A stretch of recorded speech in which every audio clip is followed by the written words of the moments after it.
페이스북이나 인스타그램, 카카오 스토리, 이러한 SNS를 들여다보면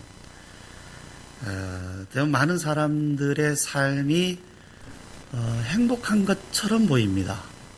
그 사진들을 보면 그 사진들이 참 멋져요. 그 사람들은 대부분 다 멋진 사진들을 올려놓죠.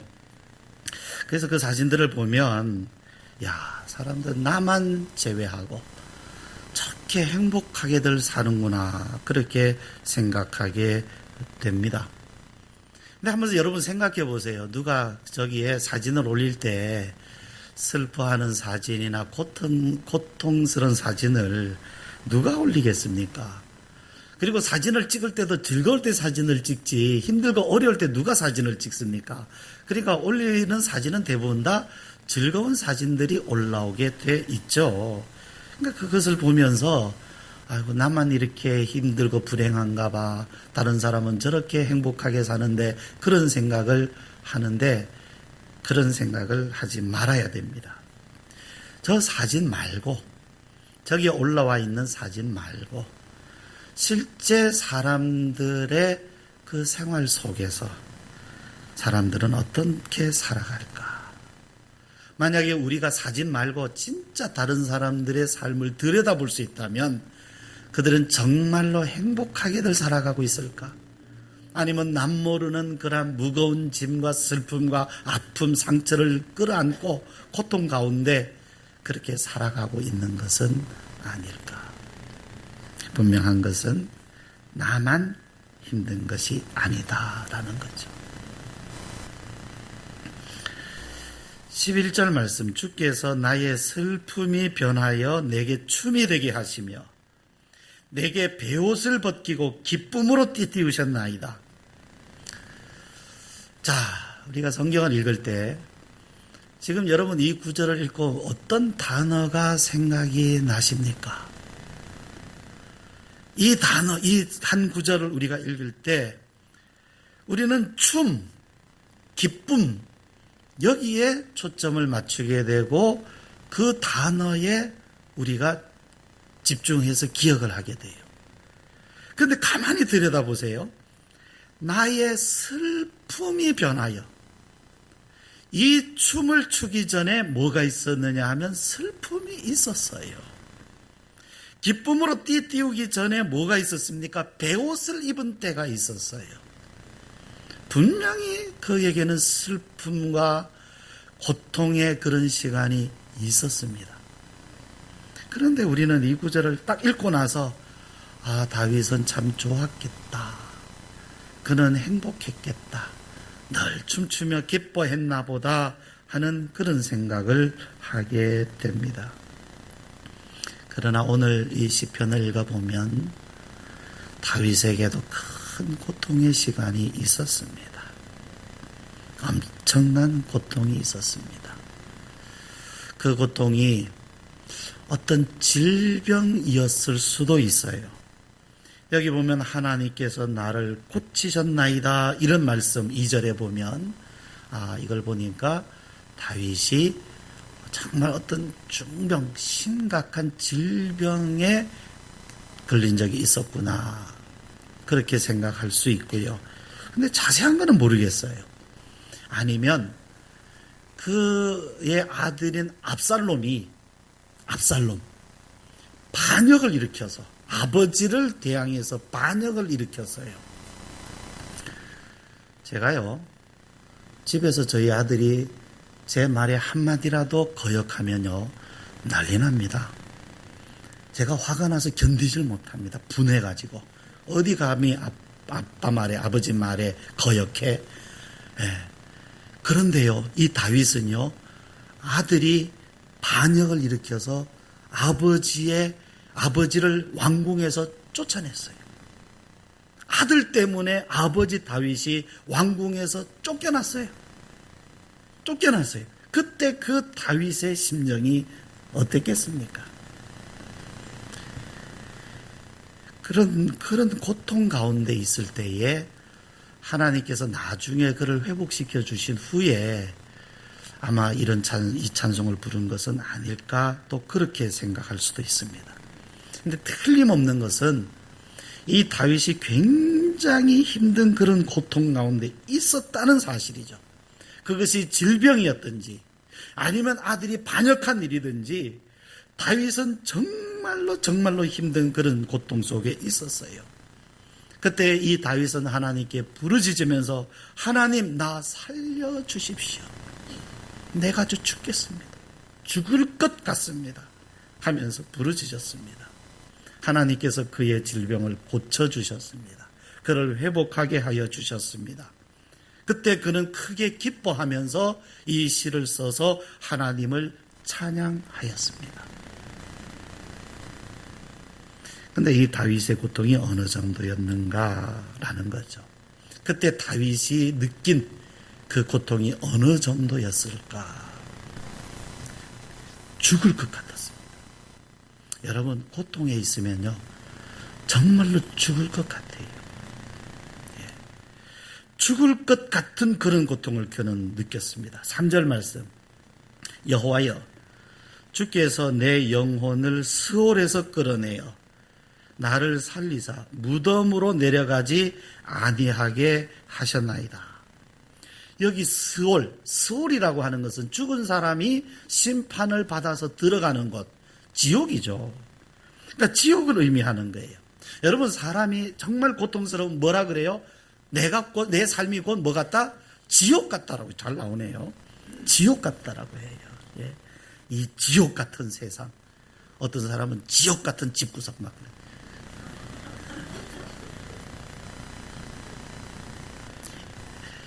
다윗이 얼마나 힘들었으면 내가 스올, 즉 지옥에 내려가는 것 같습니다. 무덤에 내려가는 것 같습니다.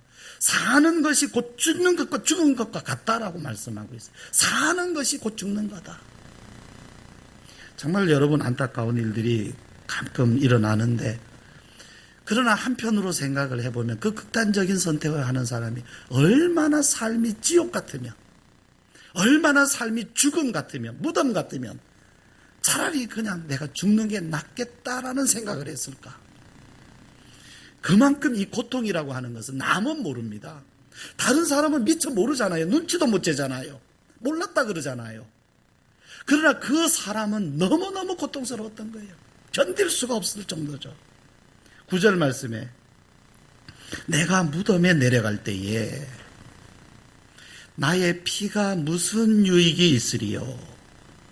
진토가 어떻게 주를 찬송하며 주의 진리를 선포하리까? 죽음은 다 끝 아닙니까? 하나님, 내가 피를 흘린들 무슨 소용이 있습니까? 내가 이대로 이렇게 죽는다면 내가 피를 흘린들 그 피가 나한테 무슨 소용이 있습니까? 진토라고 하는 것은 사람이 무덤에 묻혀서 시신이 썩어서 흙이 된 것을 의미하잖아요. 네. 그런데 그 사람이 죽어 흙이 된 다음에 찬송을 부를 수 있습니까? 말씀, 복음을 전포할 수 있습니까? 진리를 선포할 수 있습니까? 하나님, 내가 이렇게 그냥 끝난다고 하면, 이렇게 무덤으로 내려가 버린다고 하면 다 소용이 없지 않습니까? 하나님, 살려주십시오. 지금 이 다윗은 그런 무덤과 이 마음이 무덤 같은, 지옥 같은 그런 고통을 경험하고 있는 것이죠. 사람이 죽을 지경이 되면, 그런 고통에 빠지면요, 생활도 마음도 다 바닥이 됩니다. 바닥이 돼요. 권세 필요 없어요. 권세 필요 없어요. 칭찬받는 일 다 필요 없어요. 영광 다 필요 없어요. 내가 존경을 받고 칭찬받고 좋은 일 생기고 하는 것도 고통이 없을 때 이야기죠. 아무리 많은 것을 가지면 뭐합니까? 고통 때문에 그게 즐겁지 않은데, 아무리 좋은 일이 주변에 생긴다 할지라도 이 마음속에 고통이 가득 차 있으면 무엇합니까? 마음은 바닥인데. 좋은 음식, 좋은 구경 다 필요 없어요. 고통이 없어야 돼요. 왕이면 무슨 소용입니까? 학자라면 무슨 소용입니까? 다윗이 왕이어서 좋겠구나, 그는 얼마나 화려한 궁전에 살았는가, 다 필요 없어요. 고통스러운데 그게 무슨 소용이 있습니까? 다윗은 인생의 바닥에 있었습니다. 그 마음이 바닥에 있었어요. 우리도 고통을 겪으면요, 그 고통 때문에 우리의 삶은, 마음은 바닥이 됩니다. 그냥 바닥이에요, 바닥. 근데 여러분, 우리가 하나님 앞에 기도할 때 언제 진실하게 됩니까? 우리는 하나님께 진실하게 기도하자, 진실하게 기도하자 그러잖아요. 그런데 정말 진실하게 기도할 때가 있어요. 우리 김진실 집사님은 늘 진실하게 기도하시네요. 딱 지금 눈이 마주쳤어요. 언제 진실하게 됩니까? 우리가 고통 중에 있으면요, 기도는 진실할 수밖에 없습니다. 고통 중에 있는 사람은요, 누구도 가식하지 않아요. 가식이 되질 않습니다. 내가 힘들어서 힘들어요, 아파서 아파요 하는 데에 무슨 거기에 가식이 있고 무슨 외식이 있습니까? 그냥 정직한 겁니다. 고통 중에 있는 사람은 외식하지 않습니다. 그 순간이야말로 하나님 앞에 가장 진실하고 정직하고 진솔한 기도를 하나님 앞에 드리게 됩니다. 10절 말씀을 여러분 보십시오. 우리 같이 한번 읽으실까요? 시작. 여호와여 들으시고 내게 은혜를 베푸소서. 여호와여 나를 돕는 자가 되소서 하였나이다.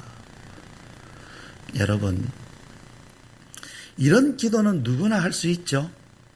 하나님 나를 도와주세요, 은혜 베풀어 주세요. 누구나 다 할 수 있죠. 그런데 한번 생각을 해보십시오. 그냥 삶이 평안하고 형통한 그런 사람이, 아무 문제 없는 사람이 기도할 때와 고통, 그것도 극심한 고통 중에 있는 사람이 이 기도를 할 때 그 마음의 그 깊이, 그 진실함의 깊이가 같을까요, 다를까요? 어떨까요, 여러분?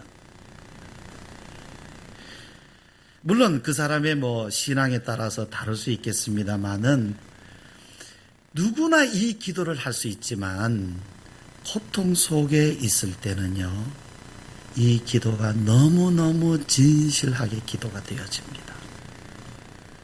왜냐하면 고통 그 자체가 진실함을, 그 진심으로의 기도를 가져다 주기 때문입니다. 참, 우리가 고통은 원하지 않지만 하나님 앞에 진실한 기도는 원하잖아요. 그럼 왜 우리는 평상시에 그렇게 진실하게 기도를 하지 못하는 걸까요? 참, 우리가 너무 연약한 것을 봅니다. 그러한 다윗인데, 이러한 다윗도 형통할 때가 있었어요. 그가 형통할 때에 그는 뭐라고 말을 하느냐 하면, 나는 절대로 요동하지 않는다. 하나님이 나와 함께 계시고 하나님이 나를 지켜주시니, 이건 정직한 고백이죠. 하나님이 나를 지켜주시니 나는 절대로 요동하지 않는다. 6절 말씀을 한번 보시면요, 내가 형통할 때에 말하기를 영원히 흔들리지 아니하리라 하였도다. 이 간증이죠. 하나님이 나와 함께 하시니 나는 절대로 요동하지 않을 것입니다. 아멘. 얼마든지 간증할 수 있잖아요. 이 말씀, 이 고백은 맞는 거예요. 틀린 고백이 아니에요. 그는 분명히 하나님께로부터 받은 은혜가 있었고 그 은혜가 자신을 지켜줄 것을 그는 굳게 믿고 있었습니다. 그런데 그런 그에게도 고통이 왔어요. 고통이 오자 그런 믿음과 확신이 막 흔들리기 시작하는 거예요. 분명히 내가 내 입으로 나는 영원히 하나님이 나를 지켜주시니 나는 흔들리지 않는다고 나는 분명히 확신하고 고백도 하고 찬양도 했는데 고통이 오니까 흔들려 버리는 거예요. 마음이 요동칩니다. 확신이 어디론가 사라져 버립니다. 그리고 근심이 마음에 가득 차 버려요. 내가 이러다가 망하는 것은 아닌가? 이대로 내 인생이 끝나는 것은 아닌가? 이 고통 중에 내가 눈 감는 것은 아닌가? 근심이 가득합니다. 평소에 진실합시다. 담대합시다. 확신합시다, 믿읍시다 했던 말들이 고통 앞에 다 날아가 버리는 거예요. 고통 앞에서. 비로소 다윗은 깨닫습니다. 하나님의 은혜가 항상 나를 지켜주시지 않는다면, 하나님의 은혜가 항상 나를 붙들어 주시지 않는다면 나는 요동할 수밖에 없는 사람이구나. 나는 흔들릴 수밖에 없는 사람이구나.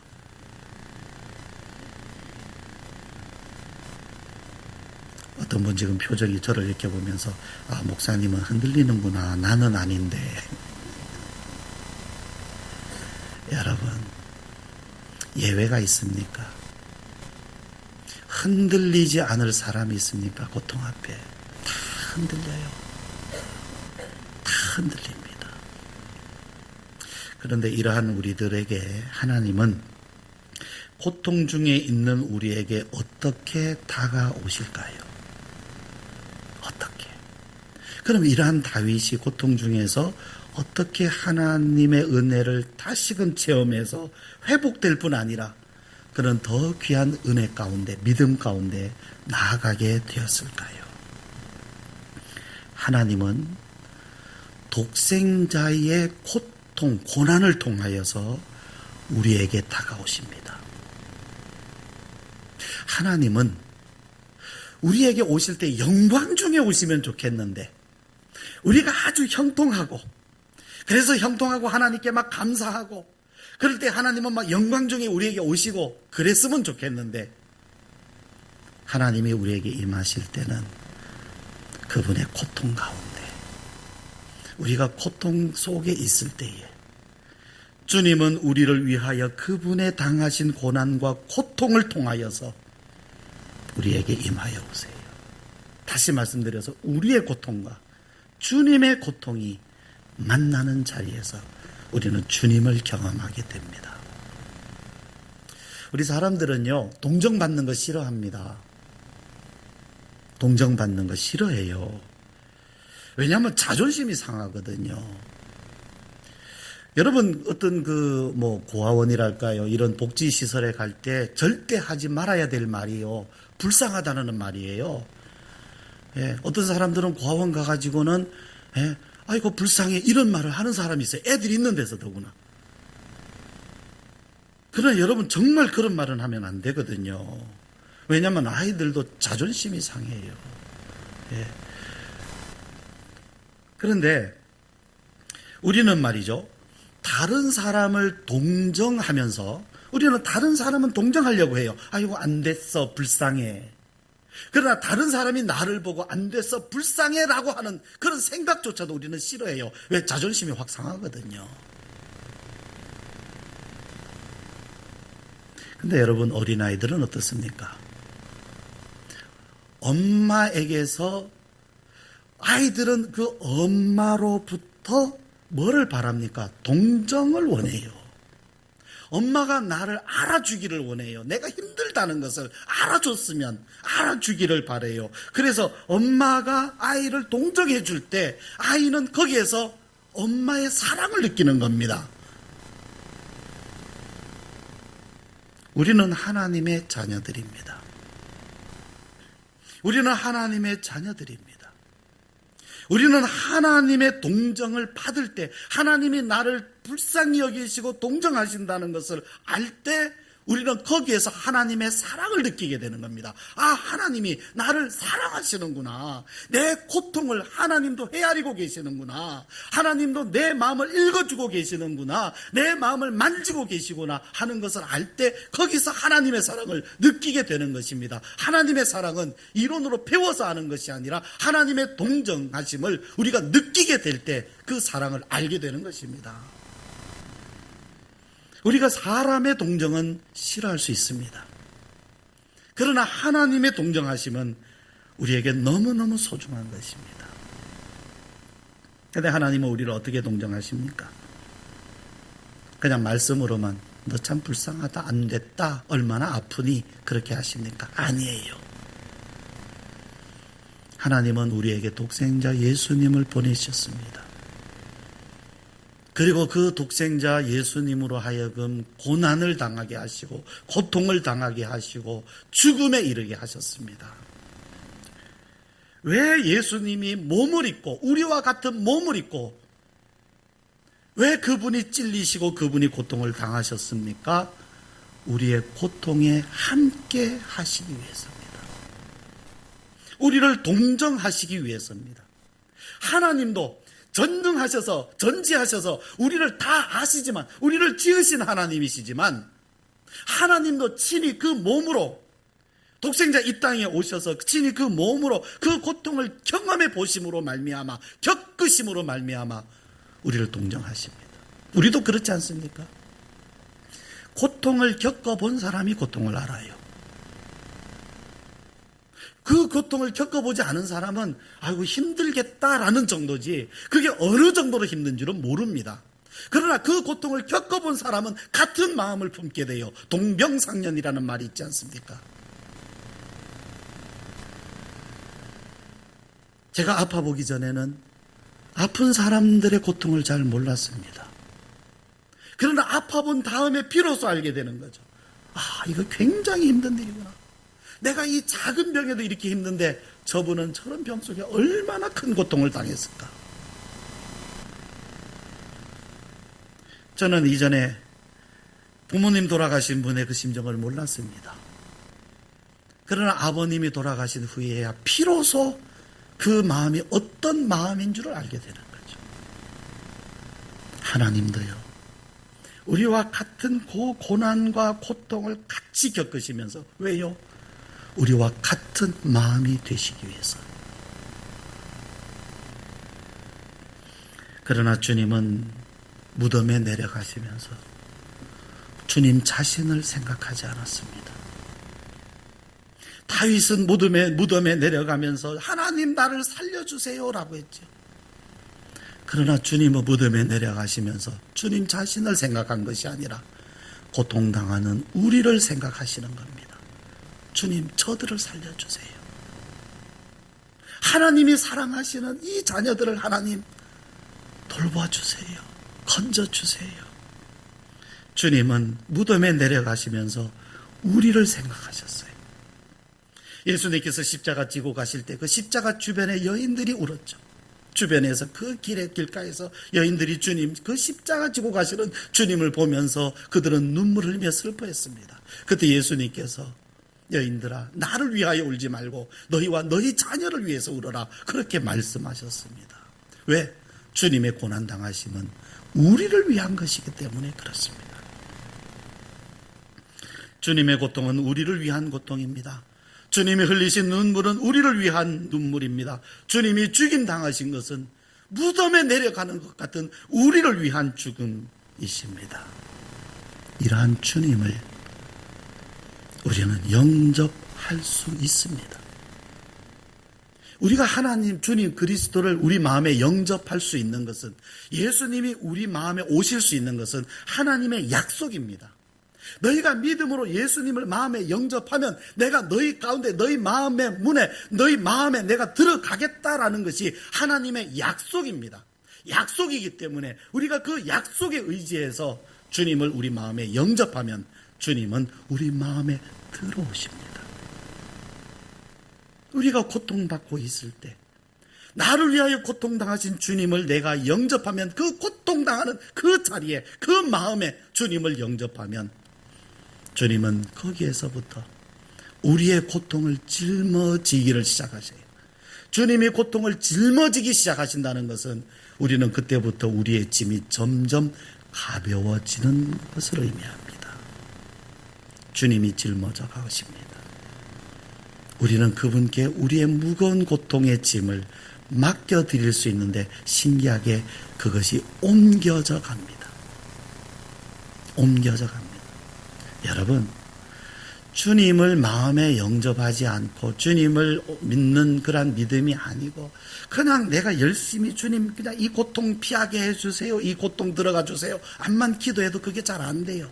왜냐하면 주님은 어디에서 일하시느냐 하면 우리 밖에서 일하시는 게 아니라 우리 마음 안에 들어와서 일하시기를 원하세요. 고통은 우리 밖에 있는 것이 아니라 우리 안에 있는 것이기 때문에 우리 안에 들어오셔서 주님은 일하십니다. 그래서 우리가 가장 먼저 해야 될 것은 주님을 나의 구주, 수고하고 무거운 짐진 자들아 다 내게로 오라.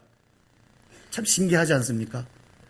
짐만 가지고 오라 그랬습니까? 우리를 오라 그랬습니까? 예? 짐만 들고 와라 그랬습니까? 우리를 오라 그랬습니까? 우리를 오라고 하시는 것입니다. 그런데 우리는 주님 앞에 짐만 가지고 가는 거예요. 우리는 안 가요. 그러면 짐도 못 맡기고 안 되는 거죠. 우리가 가야 됩니다, 주님께. 다윗은 고통에서 벗어난 후에 춤을 추면서 찬양했습니다. 누가 시켰을까요? 아무도 시키지 않았어요. 어떻습니까? 그 기쁨으로 그는 노래할 수밖에 없었습니다. 근데 여러분 보세요.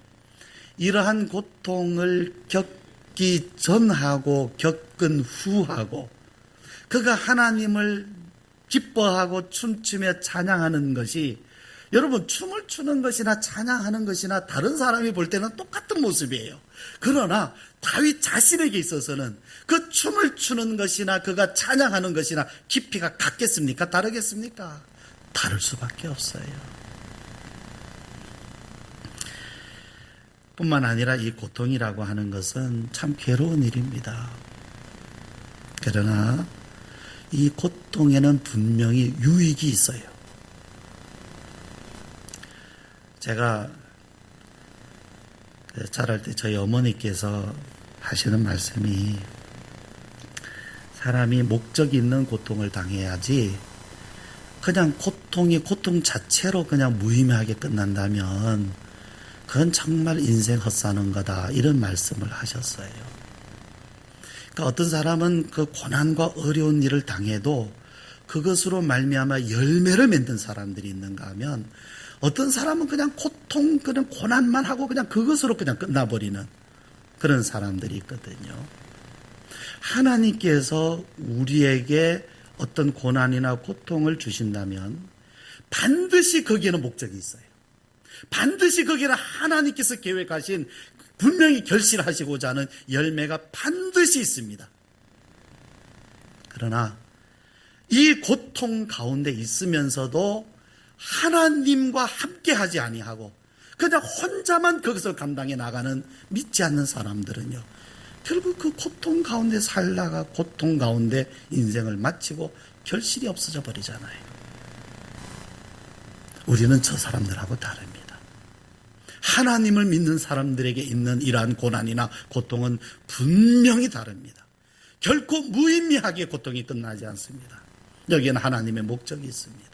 하나님의 계획이 있습니다. 그래서 여러분, 이 고통은 잠시 지나갈 뿐이지만 이 고통으로 말미암아 우리가 얻게 되는 믿음, 그리고 이 고통으로 말미암아 우리가 얻게 되는 영광, 이 고통으로 말미암아 우리가 얻게 되는 그런 하나님과의 관계, 신앙의 유익은 영원한 것입니다. 영원한 거예요. 노염은 잠깐이고 은총은 평생입니다. 한번 따라해 보실까요? 노염은 잠깐이고 은총은 평생이다. 그래서 하나님은 우리들이 고통스러워하고 힘들어하는 줄 아시지만은 그 과정을 걸어가게 하십니다. 피하게 하지 않으시고. 뿐만 아니라 여러분, 믿음이라고 하는 것은 지식으로만 되는 것이 아니라 경험을 통해서 얻어집니다. 다윗이 이러한 찬양과 이러한 그런 신앙이 그가 겪은 이러한 고난과 고통을 통해서 얻어진 것과 같이 우리가 단지 성경에서 하나님의 말씀을 배우는 것으로 믿음이 온전해지지 않아요. 먼저는 성경에서 말씀을 배우지만 이제 그 말씀으로 말미암아 우리에게 다가오는 실생활, 우리가 실제로 겪는 하루의 삶, 또 1년의 삶, 우리의 인생, 이 삶에 우리가 경험하는 하나하나의 그 삶을 통해서 결국 우리는 하나님을 경험하게 되고 거기서 믿음을 얻게 되는 것이거든요. 그러니까 우리가 성경 말씀을 우리가 안다고 해서 그것이 믿음이라 생각하면 안 됩니다.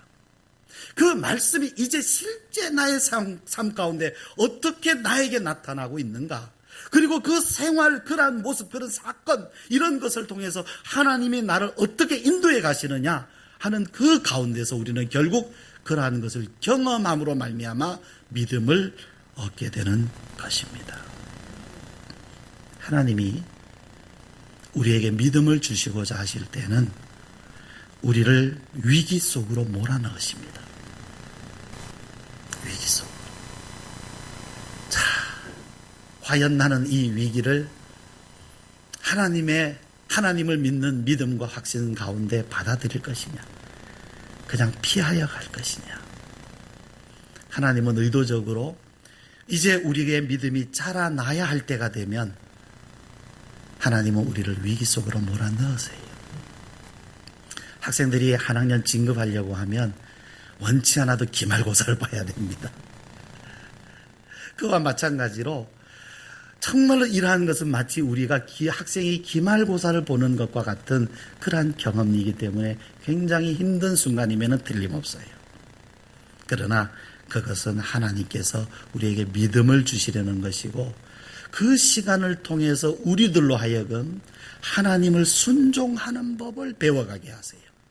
우리가 하나님을 어떻게 믿어야 하는지 그 믿음을 배워가는, 이것이 믿음이구나, 이것이 믿음이구나, 그리고 이것이 순종이구나 하는 것을 우리는 그 시간에 배우게 됩니다. 하나님이 우리에게 고통을 주시는 것은 결코 우리를 무너뜨리시려는 것이 아닙니다. 정말 그 순간에는 무덤에 내려가는 것 같아요. 정말로 망할 것 같아요. 그러나 하나님은 결코 우리를 무너뜨리시려는 것이 아니라 우리의 믿음이 자라날 수 있는 그런 기회를 주시는 것이고, 이 세상에서 얻지 못할 가장 귀한 은혜를, 그 영광을, 그 믿음을 우리들로 하여금 얻게 하시려는 것입니다. 여러분, 영원한 것을 얻으려면 일시적인 것은 무너져야 됩니다. 이건 틀림없는 사실입니다. 잠시 있는 것이 무너지지 않으면 영원한 것을 얻지 못하게 돼 있어요. 그래서 우리들이 고통스러워해도 하나님은 잠시 있는 것, 일시적인 것은 하나님은 무너뜨리십니다. 순종하시겠습니까? 기도합시다. 말씀